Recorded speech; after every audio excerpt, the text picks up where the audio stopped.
तो चलिए दोस्तों आगे बढ़ते हैं with our next very very important chapter that is overhead costing. दोस्तों ओवरहेड चैप्टर बहुत ही इंपॉर्टेंट है, इसीलिए हम इसको बहुत ही अच्छे तरीके से पढ़ेंगे और मैं आपके लिए ये चैप्टर बहुत ही इजी करने वाली हूँ। तो चलिए स्टार्ट करते हैं। Now when we are talking about overhead हम बात कर रहे हैं इनडायरेक्ट कॉस्ट की। ये तो आप सबको पता ही है। इनडायरेक्ट कॉस्ट मतलब मेरा indirect material, labour and expenses तीनों को मिला के हमारा इनडायरेक्ट टोटल कॉस्ट हो जाएगा। तो इसका हमारा फर्स्ट हमको देखना पड़ेगा classification bye function, nature, element and controllability. ये आपका हो गया क्लासिफिकेशन। यहाँ से हमारा बहुत ही इंपॉर्टेंट पार्ट चालू हो रहा है। इसको भी मैंने आपको जनरली आपको ओवरहेड्स चैप्टर में थियोरी नहीं आएगा, इसमें आपको प्रैक्टिकल सम्स ही आएंगे। बट आपको स्टेप्स जानने बहुत जरूरी है which would help you in your practical scenario of overheads. तो ओवरहेड्स में आपके 6 स्टेप्स है। फर्स्ट इज एस्टिमेशन, जो आपको किया करके दिया हुआ होगा इन योर क्वेश्चन।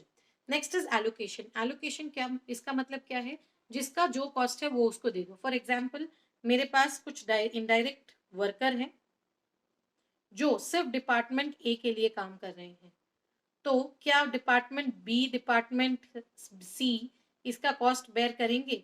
जी नहीं, वो नहीं करेंगे। ये पूरा का पूरा कॉस्ट डिपार्टमेंट ए का है, बिना सोचे समझे उनको दे दो, उसको बोलते हैं एलोकेशन। नाउ एलोकेशन करने के बाद भी हमारे पास कुछ ओवरहेड्स बच जाते हैं, उसको हम अपोर्शन करेंगे।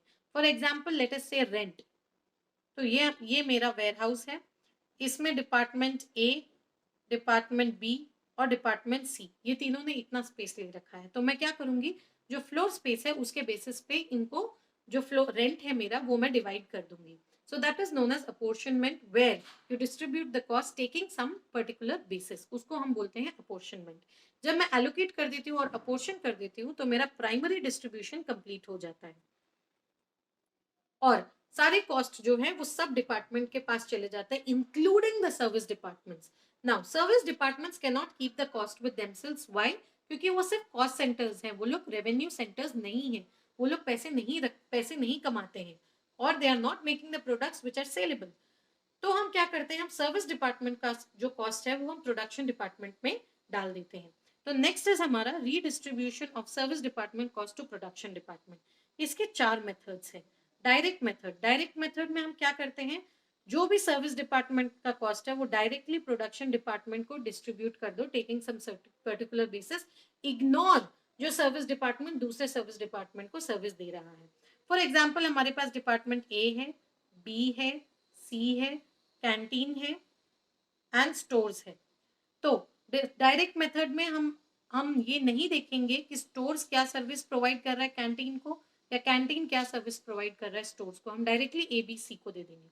स्टेप डाउन मेथड में सर्विस डिपार्टमेंट जो है वो सर्विस डिपार्टमेंट को भी देता है, बट जो लास्ट सर्विस डिपार्टमेंट है वो अपना पूरा का पूरा कॉस्ट सिर्फ प्रोडक्शन डिपार्टमेंट को देता है। For example let us assume कि आपने पहले कैंटीन को चूज किया है। कैंटीन का जो कॉस्ट है वो इसको इसको इसको और इसको भी डिस्ट्रीब्यूट होगा, बट जो स्टोर्स है, स्टोर्स अपना कॉस्ट सिर्फ ए, बी और सी को देगा, इसको नहीं देगा। जो क्यों? क्योंकि वो लास्ट सर्विस डिपार्टमेंट है which we are redistributing. Simultaneous equation method में हमको एक इक्वेशन बनाना पड़ता है and accordingly we have to solve. इसके ऊपर हमने एक क्वेश्चन दिया हुआ है। रिपीटेड डिस्ट्रीब्यूशन में क्या होता है, स्टोर्स जो है वो चारों को देगा, कैंटीन जो है वो चारों को देगा, स्टोर्स भी चारों को देगा, फिर वापस कैंटीन जो है वो चारों को देगा और स्टोर्स वापस चारों को देगा। अकॉर्डिंगली आप एक ऐसे फिगर पे चले जाते हो जो बहुत ही नॉमिनल है, वो आप प्रोडक्शन डिपार्टमेंट को देकर क्लोज कर सकते हो। इसके ऊपर भी हमने आपको क्वेश्चन दिया हुआ है एंड सिमिलरली इसके ऊपर भी क्वेश्चन है। कैलकुलेशन ऑफ एब्जॉर्प्शन रेट, जब हमारा कॉस्ट डिस्ट्रीब्यूट हो जाता है तो आप देखोगे ये तीन कॉस्ट, ये दोनों जो सर्विस डिपार्टमेंट है इनका कॉस्ट जीरो हो जाता है और सारा कॉस्ट इधर आ जाता है।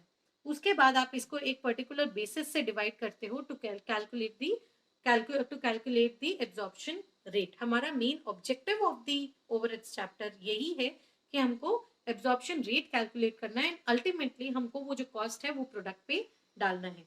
तो वो जो एब्जॉर्प्शन रेट है वो 3 बेसिस पे कैलकुलेट हो सकता है। एक है हमारा आउटपुट, दूसरा है लेबर कॉस्ट और तीसरा लेबर आवर्स या फिर मशीन आवर्स, और तीसरा है अदर कॉस्ट। आउटपुट मतलब आप पर यूनिट से डिवाइड कर रहे हो आवर्स मतलब आप लेबर आवर्स, आपका जो बजटेड लेबर आवर्स है, बजटेड मशीन आवर्स है, उससे डिवाइड कर रहे हो, या आप budgeted machine material cost, budgeted labour cost, budgeted prime cost, इनसे डिवाइड करके आप एक रेट निकाल रहे हो। Once you get the rate, उसके बाद आप वो प्रोडक्शन चालू करते हो, अपना प्रोडक्शन चालू करते हो, आप सेल करते हो, and ultimately at the year end you get two new figures, that is your actual overheads and your actual output या actual labor hours, जो भी आपका बेस, जो भी आपने जिस बेसिस पे आपने एब्जॉर्प्शन रेट कैलकुलेट किया है। तो आप एक्चुअल ओवरहेड्स को और एब्जॉर्ब्ड ओवरहेड्स कैसे निकालोगे? एक्चुअल बेस, बेस मतलब क्या हुआ? Base can be any of these three, output, labour hours और जिस बेसिस पे आपने अपना एब्जॉर्प्शन रेट निकाला है, इनटू द एब्जॉर्प्शन रेट, तो आपको एब्जॉर्ब्ड ओवरहेड्स मिल जाएगा। उन दोनों को कंपेयर करके आप निकालोगे कि अंडर एब्जॉर्प्शन है, ओवर एब्जॉर्प्शन है। अगर एक्चुअल ज्यादा है और एब्जॉर्ब कम है तो उसको हम बोलेंगे अंडर, और अगर एक्चुअल कम है और एब्जॉर्ब ज्यादा है तो हम उसको बोलेंगे over. So this is about under और ओवर एब्जॉर्प्शन। अगर ये फिगर नेग्लिजिबल है या it is because of some abnormal reason, आप उसको डायरेक्टली कॉस्टिंग पीएनएल में ट्रांसफर कर देते हैं। बट अगर ये नॉर्मल, ये नेग्लिजिबल फिगर नहीं है and this is because of some normal reasons, not abnormal reasons, तो आप एक सप्लीमेंट्री रेट क्रिएट करते हैं। और सप्लीमेंट्री रेट को आप क्या करते हैं? सप्लीमेंट्री रेट कैलकुलेट करके आप उसका बर्डन जो है वापस प्रोडक्ट्स पे डालते हैं।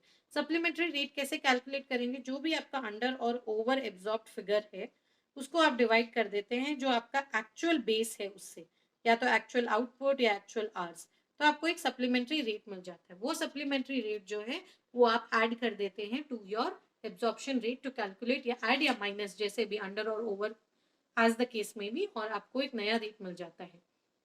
सो this is about your steps. ये 6 स्टेप्स आपको क्लियर होने चाहिए। फर्स्ट क्वेश्चन जो आपके आ सकते हैं वो है विद रिस्पेक्ट टू रीडिस्ट्रीब्यूशन, जो कि मैंने आपको यहाँ पे दिया हुआ है, प्राइमरी एंड सेकेंडरी डिस्ट्रीब्यूशन। आप इसको किस बेसिस पे करेंगे? अगर आप देखें तो डायरेक्ट वेजेस, अब यहाँ पे जो इंपॉर्टेंट है, first is direct wages. Direct wages क्या ओवरहेड है? नहीं, ये डायरेक्ट है। पर दोस्तों इसका डायरेक्ट वेजेस, इसका डायरेक्ट वेजेस, इसका डायरेक्ट वेजेस जो है वो हम नहीं लेंगे क्योंकि प्रोडक्शन डिपार्टमेंट है। But all the direct cost of service departments are also indirect, तो ये हमारा एलोकेटेड अमाउंट है, ये हमारा एलोकेटेड अमाउंट है। नेक्स्ट, रेंट एंड रेट्स आप किसके बेसिस पे करोगे? फ्लोर स्पेस के बेसिस पे। जनरल लाइटिंग आप किस पे करोगे? नंबर ऑफ लाइट पॉइंट्स पे। इनडायरेक्ट वेजेस आप डायरेक्ट वेजेस पे करोगे। पावर किस में करोगे आप? यहाँ पे आपको नंबर ऑफ हॉर्स पावर दिया हुआ है, हॉर्स पावर पे करोगे। डेप्रिसिएशन ऑफ मशीनरी और इंश्योरेंस आप करोगे कॉस्ट ऑफ द मशीन पे। इसको आप इन डिपार्टमेंट्स में आप डिवाइड कर देते हैं। वंस यू डिवाइड इट, आप देखिए यहाँ पे आपका एलोकेशन में डायरेक्ट वेजेस लिया हुआ है, प्लस मैंने जो आपको मेथड्स बताए उस हिसाब से आप करके आपको टोटल कॉस्ट बिफोर रीडिस्ट्रीब्यूशन मिल जाता है। उसके बाद आपको रीडिस्ट्रीब्यूट करना है। ये क्वेश्चन मैंने आपको दिया हुआ है on the basis of your step, on the basis of A simultaneous equation. तो आप देखिए यहाँ पे साइमल्टेनियस इक्वेशन क्रिएट किया हुआ है। साइमल्टेनियस इक्वेशन कैसे क्रिएट किया है इन लोगों ने? 38,379 जो हमारा फिगर है फॉर S1, प्लस S1 को कितना मिल रहा है? S1 को 10% दे रहा है S2, so 0.1 of S2। Similarly हम S2 के लिए भी क्रिएट करेंगे and we will get the value of S1 and S2. In this case it has been taken as X and Y, so we have got the value of Y as well as we have got the value of X। अगर आप देखेंगे यही हम यहाँ लगाएंगे 40,000 and this, और please please please आप उसी परसेंटेज में उसको डिवाइड कर दीजिए। उस परसेंटेज में जब आप डिवाइड करेंगे तो आपको टोटल कॉस्ट मिल जाएगा। एज आई सेड ऑलरेडी, ये वैल्यू जो है 0 हो जाएगा, सारा कॉस्ट इधर आ जाएगा।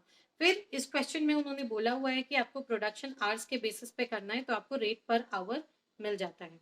उसके बाद आपको कैलकुलेट करना है कि एक यूनिट पे आप कितना ओवरहेड चार्ज करेंगे। तो वो आप कैसे फाइंड आउट करेंगे? आपको पर आवर का रेट दिया हुआ है, प्लस आपको क्वेश्चन में ये आवर्स भी दिए हुए हैं। आप जब इससे मल्टीप्लाई करते हैं तो आपको overhead absorption rate per unit मिलता है। तो ये आपका हो गया पर यूनिट का एब्जॉर्प्शन रेट। इसके साथ आप डायरेक्ट मटेरियल और डायरेक्ट लेबर ऐड करेंगे तो आपको टोटल कॉस्ट मिल जाएगा। इस टाइप के क्वेश्चन आप प्लीज एक्सपेक्ट कर सकते हैं। और दूसरा है with respect to machine hours. Machine hours में 3 टाइप के आवर्स होते हैं। One is your run time, setup time, repairs and maintenance time.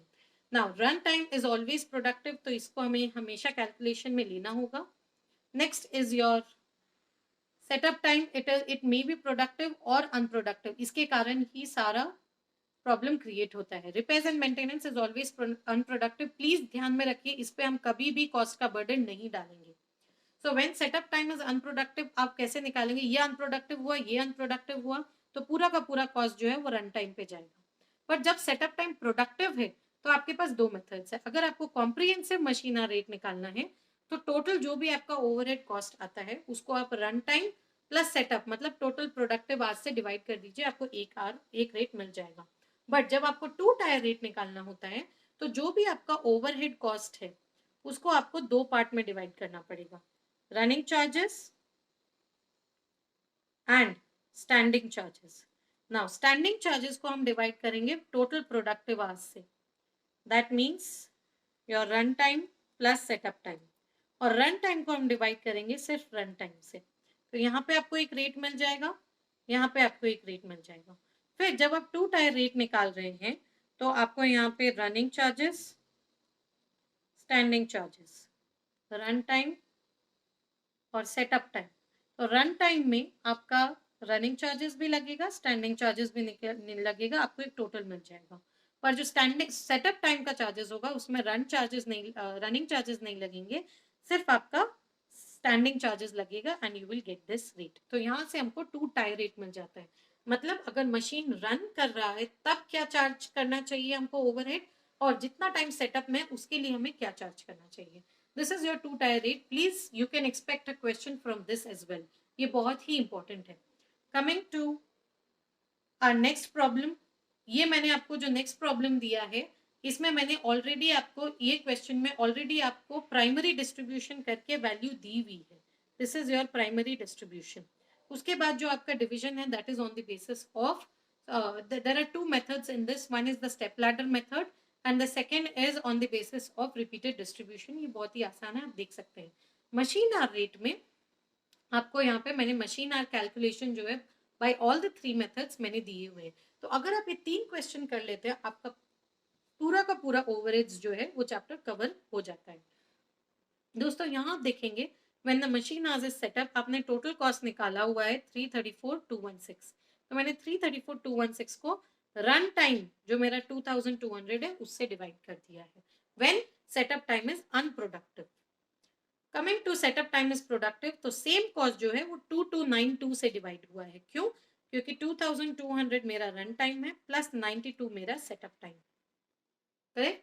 Now when we are talking about the third that is the standing charges two tier rate, उसमें मैंने standing charges अलग कर दिए, run charges अलग कर दिए. Standing charges जो है वो मैंने पूरा प्रोडक्टिव मतलब run time plus setup time से डिवाइड किया और एक रेट निकाला. रनिंग चार्जेस मैंने सिर्फ रन टाइम से डिवाइड किया और एक पर्टिकुलर रेट निकाला. सिमिलरली आप देख सकते हैं जो स्टैंडिंग चार्जेस है वो दोनों में लगे हैं, रनिंग चार्जेस सिर्फ रन टाइम में लगे हैं, स्टैंडिंग चार्जेस में नहीं लगे. Accordingly I get two tier rate. तो अगर आप ये तीन क्वेश्चन कर लेते हैं आपका ओवरहेड चैप्टर कंप्लीटली रिवाइज हो जाएगा और आपको कोई भी दिक्कत नहीं होगी एग्जाम में. सो प्लीज ये चैप्टर रिवाइज कीजिए. It will take you maximum 30 minutes to go through the summary notes. Wait for the next revision that is with respect to activity based costing.